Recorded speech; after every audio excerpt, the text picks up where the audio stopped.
Right, okay, so let's have a look at these gotchas in general. So this is one that I've said before. Try not to repeat the same point.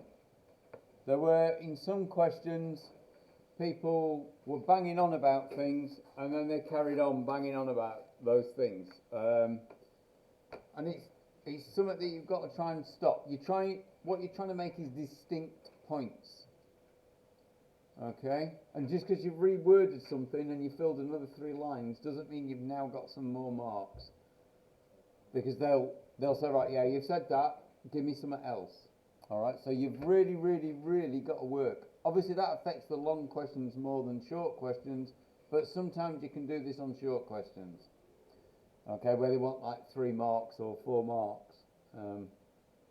So try and read it back to yourself and say, right, is that a distinct point or am I just going on? At most, you're going to get 2 marks for going on about a topic or a subpart. Okay? Oh, number 2.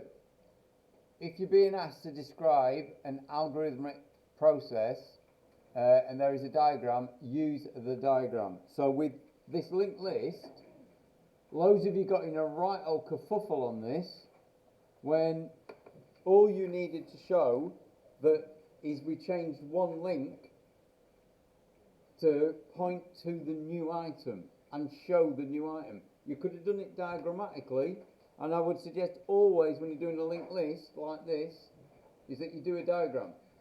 Some people started inserting and moving things. The whole point of linked list is we move pointers. We just change a couple of numbers.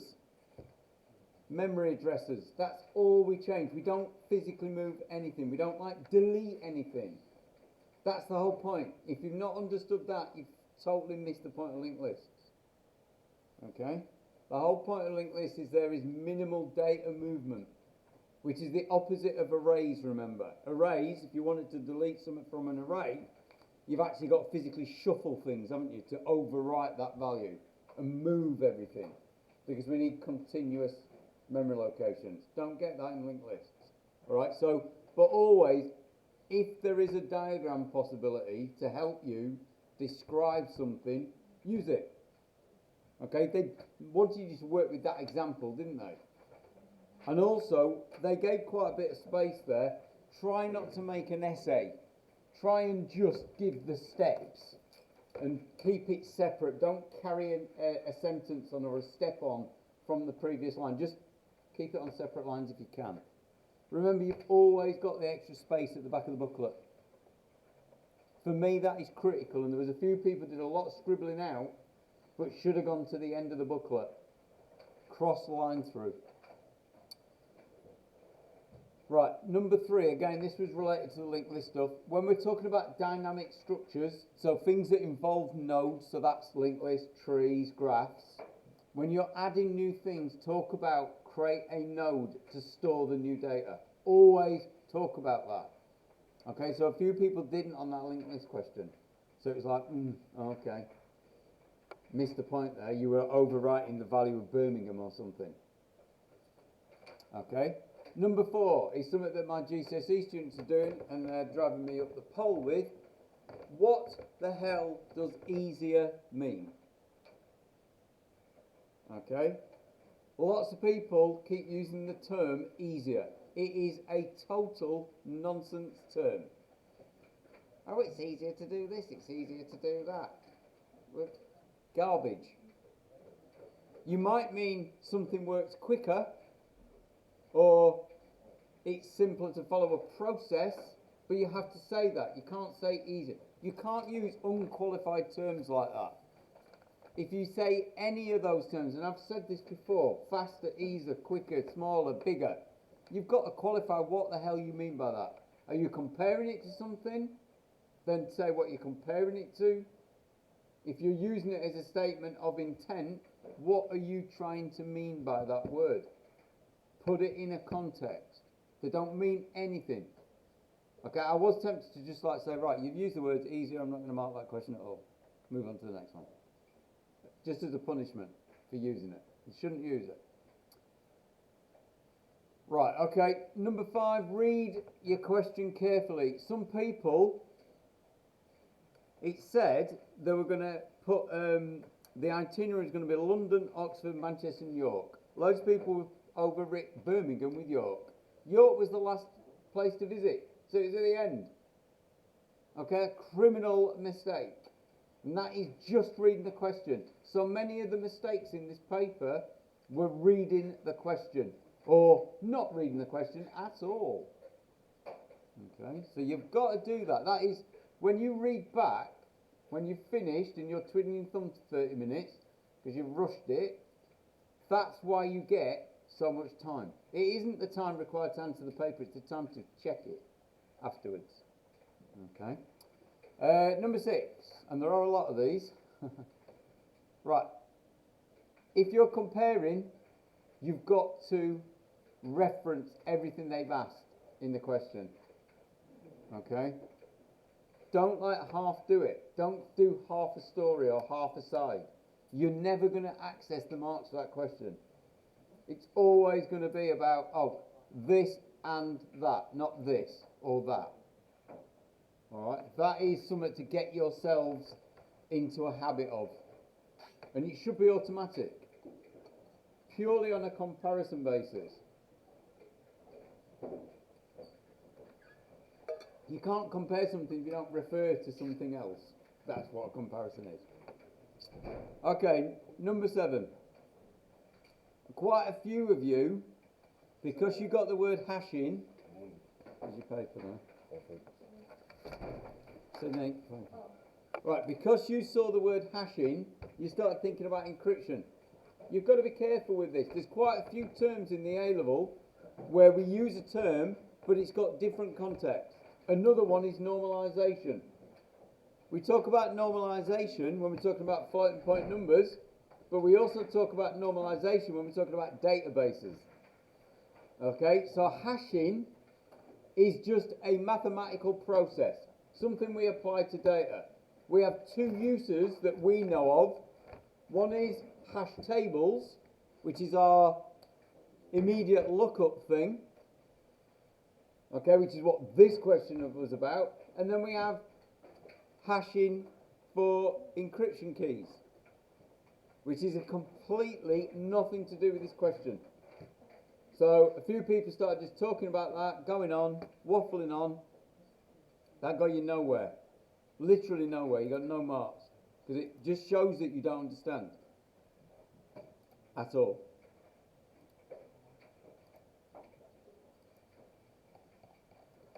Right, moving on. And remember, you don't search. Using a hash table is not a search. Technically, you could say it is a search, but it's one where you work out. You don't look for the location of some data. You do a calculation that gives you the location of the data. Hash tables are not meant to be searched as such or processed. They're just there to store things that we want to be able to look up in the quickest way, which is why the time complexity is 01. It is how long does the hash function take to calculate. That's it. Okay? So that's another thing that's nice about hash table is if you know what the function is, you know how long it's going to take to calculate. So you can estimate how long those lookups are going to take. So there isn't any worst case, best case. Okay, that's really what 01 means. Right. 8. Key thing with hash tables is because they're 01.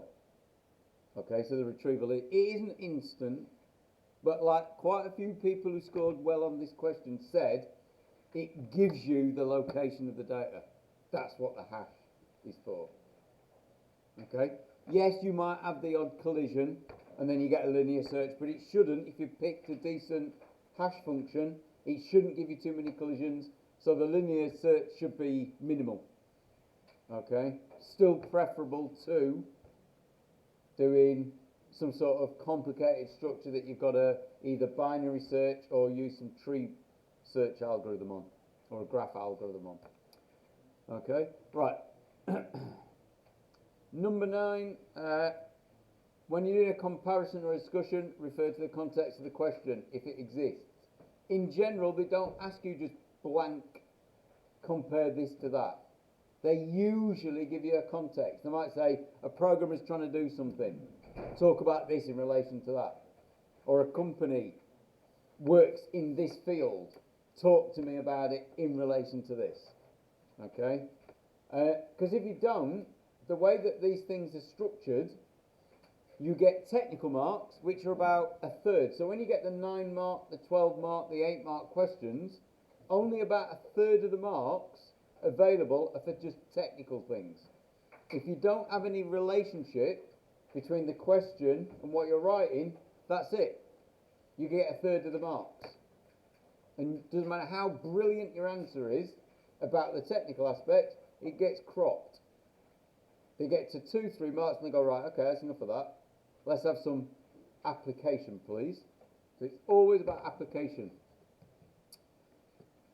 Right, okay, so I've talked about the hashing normalization one. Number 11. Right, one thing you can always say about a data structure is whether it's static or dynamic. So always mention that when you're talking about what something is. Arrays are static because you decide how big they're going to be. You can't really add extra space. Okay, yeah, when we get into programming languages, there are loads of clever monkey things that go on in libraries, but we're talking about pure data structures. Okay, so they're pre-planned, space is allocated in memory. Dynamic ones, they're allocated generally from the heap.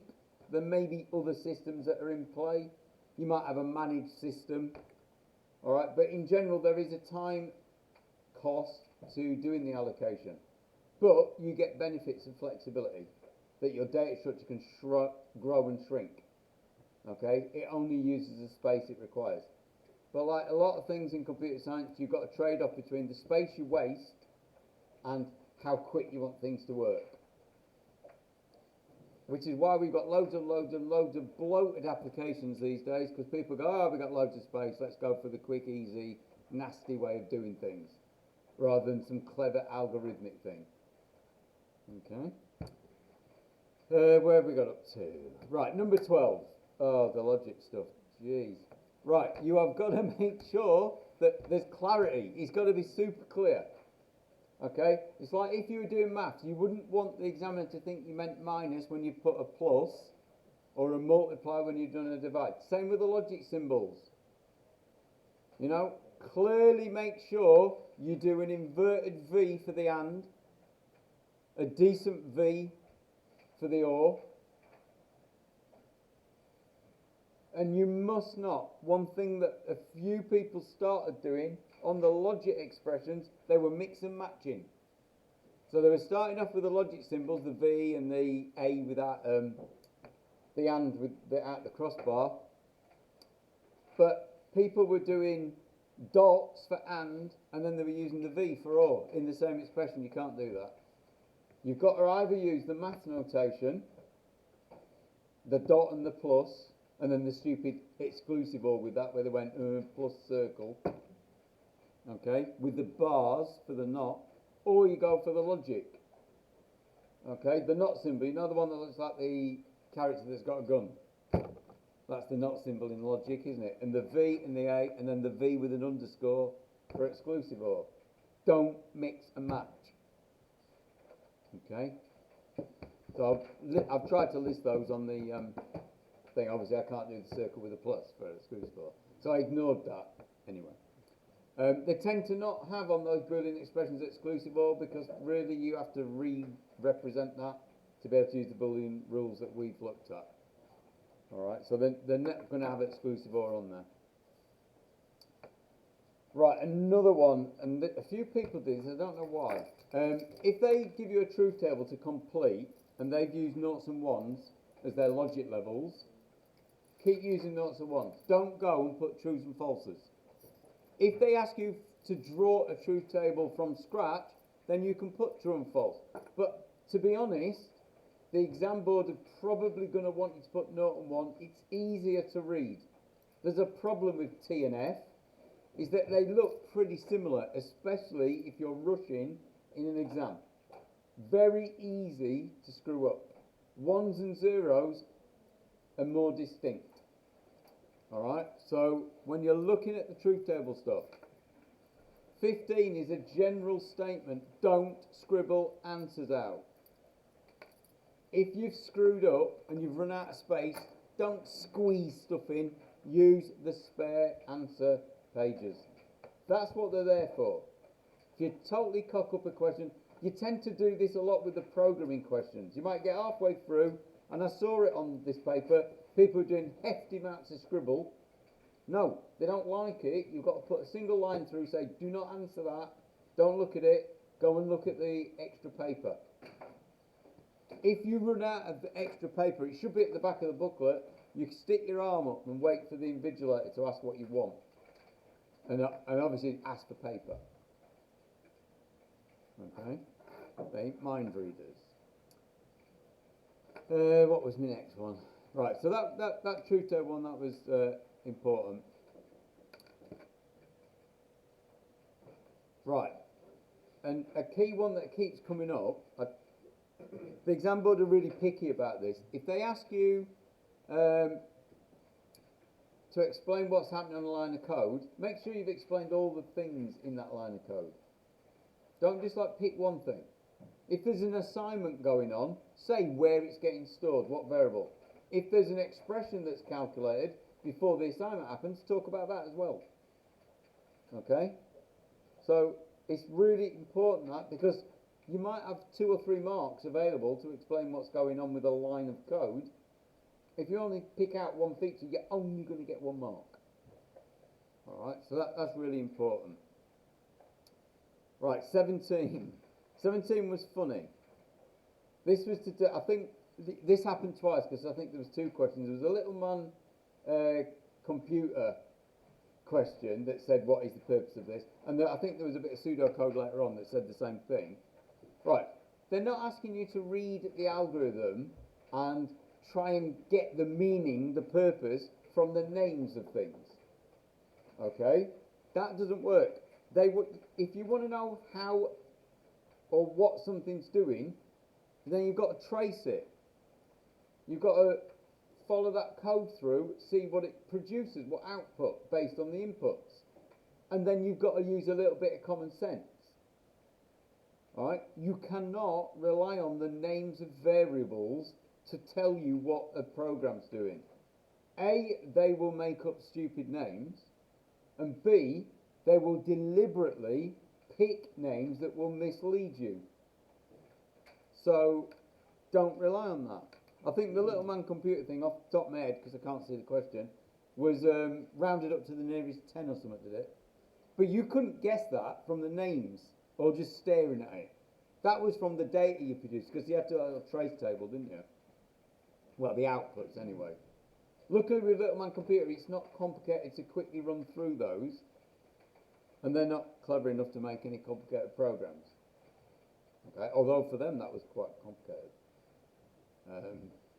But yeah, don't look at the labels and go, oh look, that's what it's doing. No, it's not. Okay, so there was some hilarious answers on that, right? Right, what were some of the other ones? Yeah, I said that. Oh, right. I have said this to you before. When you've got the binary questions and they ask you to do subtraction, addition, they don't want you to convert it to decimal, do the working out and convert it back to binary, I'm afraid. They want you to show that you understand the process of addition and subtraction. Some people did. There's quite a few bits to say about this. Don't know whether I've written them all down. It's really important from my point of view is that you tend to, because you might go, it's a subtraction question, I need to do 2's complement on one of the values so I can do a plus minus the value. When you start doing that, you start spraying binary values all around. Annotate what you're doing. Okay? If you're moving a binary point, you know what? It's probably a good idea to show where the binary point is. When something's normalized, we can imply the binary point between the first 2 bits. Once you've moved it, you're not implying it anymore, so you have to be explicit and draw it. Don't leave the examiners guessing. They won't bother guessing. Okay, but the annotations is so important. Right, the logic stuff. When you're drawing a logic circuit, lines cross over. If you want to indicate that there is a spur or a join, you have to draw a dot. And not like a dot by just stabbing your pen into the paper, a nice, hefty, filled-in circle to say there's a connection. If you don't do that, then your diagram becomes unreadable. Okay, we don't do the little bridges that they do for some reason in electronics, because I've never seen a circuit diagram with bridges on them, not proper ones. We do it with the dots so that we can just lay lines over each other. When we're doing tracing of circuits, that's why you have multiple PCBs, okay, printed circuit boards, so that you can run lines above and below each other, so they can go over the top without being electrically connected. Okay. What was the other one there? There was a few bits on the logic. Oh, God, yeah. I know you might think I'm being picky, but when you draw a logic gate, do not attach inputs to the corners of the gates. It looks awful. Okay? It looks like you've made a mistake. They should be indented a little bit from the edges. You're trying to make it readable. There's nothing to stop you or changing the orientation. You can make them point up, down, if that helps. Particularly with where you've got NOT gates. And you have to like knot one of your inputs. Sometimes it's nice to take a spur, and on the spur that's going down, put the knot. Okay? Just makes it tidy. And then 27, blimey O'Reilly. At least get your AND and OR gates not mixed up. AND looks like a D, OR looks like a pointy gate that someone's put their boot in the back of. Okay? You've got to get, that's basic stuff. Our year 7s have to know what the AND and OR gates are and the NOT gates. You've got to get that right. Don't start putting little circles in front of AND gates, because that's a NAND gate, which you're never going to get asked for anyway, for someone on read. I don't know why. We ought to, really. So there you go. Right. Another point about the floating point. Your sign bit always tells you what sign you've got. If you started off with two positive numbers and you end up with a negative number, then you should have sign extended. Remember, you can add extra sign bits on to pad out away from the data in the number. Alright, so sign extend. Just copy the sign bit a few times. Make it longer on the left hand edge. So if it's a 1, just pad it with 1s. If it's zeros, pad it with some zeros. Okay? If it's flipped, then you've made a mistake. ALUs tend to sign extend. They'll double the precision of numbers. If you're dealing with 16-bit values, they'll do the maths in 32-bit to stop that problem. Okay?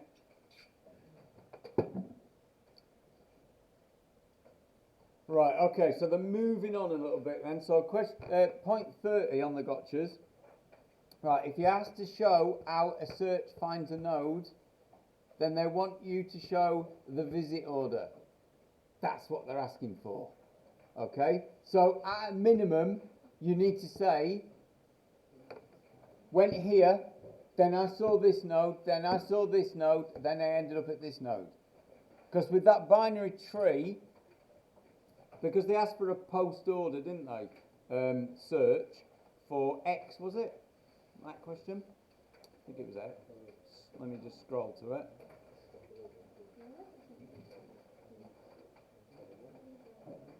Right.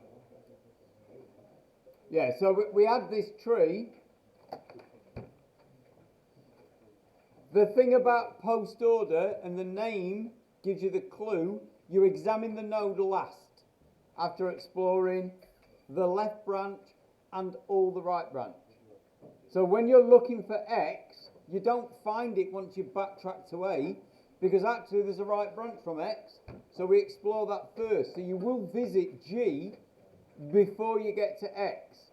But remember, when you're doing post-order traversal of a tree, now it doesn't matter whether it's a binary tree or whether it's like this one, just a non-binary tree, or a graph if you wanted to call it that, you do the little cuts. They didn't make it easy because of the way they drew it, but you could still do the cuts to the right of each node and then do the outline trace.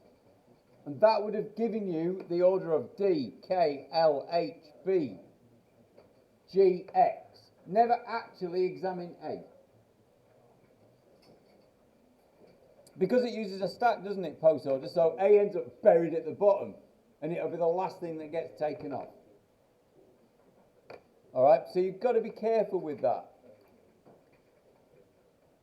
What else do we have? Right. Some people said it was a binary tree. It obviously isn't a binary tree, because there are more than 2 branches from some. A binary tree can have no branches, 1 branch, or maximum 2. Okay. Where are we? Right, and then this question of the nulls on this idiotic question. Right, so please, please, please, please, please don't use a 0 with a line through it to mean null. What's really hilarious, and I'll just pull the mark scheme up in a minute to show you, that is going to lead you to make a mistake. Let's have a look at the mistake you could make, because the exam board did it in their own mark scheme. Right, so scrolling on to that answer, wherever the hell it was. Right, look at this. This is exactly why you don't do it. In their mark scheme, what they went and did, they've got, you can see in the link, they've got that null for the data item 158. It doesn't point to anything, it's the end of the list. Oh my lord, look what they've done. The first item in the list, they've gone and put null instead of a 0. Twice. Wow. Wow. Nobody checked that mark scheme. Or if they did, they didn't do their job properly. Okay, because it's glaringly obvious that someone screwed up. And if they can screw up because they're geniuses at the exam board, then you're going to be able to screw up. Okay, use the word null if you've got space, or -1. Okay, don't worry what they've used as their notation. You do that for your own sake. Okay, yeah, disappointing from the exam board that. In fact, the whole question's a bit screwed up, the mark scheme on that. But there you go. What else? Right. String comparisons. There was a few people went, oh, I know what you can do. You can just put check for uppercase, lowercase, or a capital P, or whatever it was on that question. No, ain't going to work. It's not going to work. There is a stock standard way of doing this. You take your string value and you just put, right, to upper, and compare with the uppercase version, or you do to lower. Nothing else will work. Everything else involves permutations and combinations, and we don't want to do that. We just go, you know what, give me the uppercase version of it. Don't change it, but just give me the uppercase version, and I'll check against that. I think I generally tend to use lowercase. I don't know why, I just do. So you don't have to mess about with the shift key or caps lock, probably. Saves on that extra key press also. But if you're ever doing string comparison, that's what you must do. Always think about case sensitive, which you sort of half did, but it was just like, no, it's not going to work. So I was quite brutal on that. Okay. no one actually put every single combinations of upper and lowercase letters anyway, because there was 4 characters, wasn't it? So that would have been 16. So, yeah, no one's going to do an if with 16 alls in it. Although a few of you started down that way and went, oh, that'll do, that's enough. That's it, they know what I mean. Right, other things that are always common, if you're doing tallies and counters and totals, set them to 0. They'll expect to see you initialize the value before you start a loop. Okay, often they'll do that as a logic error. They'll maybe put the initialization inside a loop. So every time you start a loop, instead of your tally going up, you're resetting it every time. Okay, I've seen that a few times. I've had that on GCSE questions as well. So they like that. Okay. Right. Yeah, so when you're doing, trying to explain how binary search is working, make sure, one thing that people make the mistake of saying is say, you compare to the value of middle. No, you don't.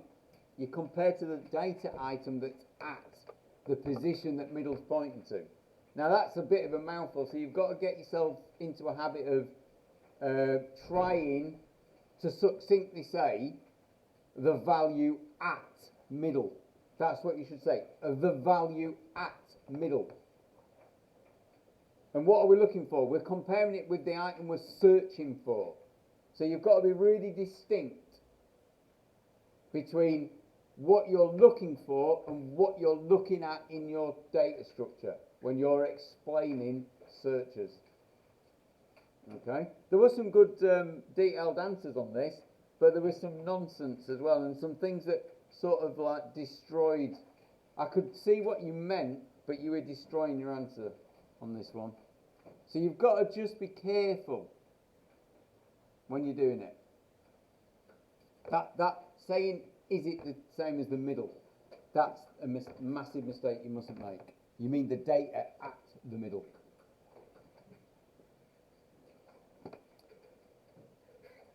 Oh, and 43, don't miss syntax between different structures, like while and for loops. There's some right old nonsense going on here. You've invented some new programming constructs, some of you. Okay, so you just got to get your head around that. My tip to you, always look through the paper just to see if you're struggling. Obviously, remember this was a cut down paper. The full programming paper is 2.5 hours. The theory paper is 2.5 hours. There will be programming questions in both papers. Have a look, see if there's anything. Have they written some pseudocode? Shit, that's how I do it. Okay, so look at the pseudocode that's presented. It will give you clues. Might just be enough to jog your head as well. That's why I make you read the paper at the start. Okay. Right, okay. Oh, and quite a few of you wrote in the margins. You mustn't write in the margins. It's scanned. They won't guarantee scanning in that area. It might scan it, might not. But it's going to get cropped by the machine. It just goes into machine. They cut the staple strip off. And it just goes through a monster super speed photocopier. The papers are stacked up on a massive hopper. And you just go... Well, it probably doesn't make that sound. It ought to. You know, like, think of like a slow helicopter in a film where they go... Probably more like that sound. Don't know. With a load of flashing lights and stuff. They've probably got like blue LEDs everywhere. But yeah, these machines are designed to do it as quick as possible. Anything you write, and I think there was a few people who'd written in the margin, and I was umming and ahhing whether to give marks, and I tended to try not to give you marks. I might have been feeling sorry for you and gave you marks, but really you shouldn't. And that's all 4 margins, top, bottom. Particularly, it's not so much a problem at the top, is it? It's at the bottom where you go, I'll squeeze it in. What should you do? Extra paper. Just write continued on, but make sure that's not in the margin either. If you realise you're going to run out of space, before you get to the margin, say, continued on extra sheet. Okay. Yeah. Yeah. for our purposes, but it would be like lined. Yeah, it would be lined. Yeah, it should be. OCR seem to put it. I know AQA give you a separate booklet, but OCR seem to whack a few pages at the back of the paper. If you run out of that space, just hand up and ask. It's why they have the hole punch the papers, so you can put a treasure tag on them to attach. Right, number 46. This is important. This. Indent blocks. So if you've started an if, the code that is part of the true part or the false part, indent. You're trying to make it obvious to read. If you've got a while loop, the instructions, the statements for the while loop, indent. If you've got a procedure, indent the code of the procedure. Okay? That's like critical. And then the final one, and I have said this before, don't embroider stuff. Don't like go, oh, it'd be really good if it did this. No, do exactly what you've been told, whether it's tosh or not. Because it might be, there's a further question that says, right, will it modify it so that it now adds this functionality? Do not add anything at all. Literally, don't. If they said the code needs to do these 3 things, that's all it should do. Don't do anything else. That goes for things like, if they're asking you to write a function or a procedure that accepts data, then they want them as parameters, don't they? Okay? That was really particularly important on the class stuff. So, what I'm going to do is I'm going to have a go at those class questions. So I'll stop recording that.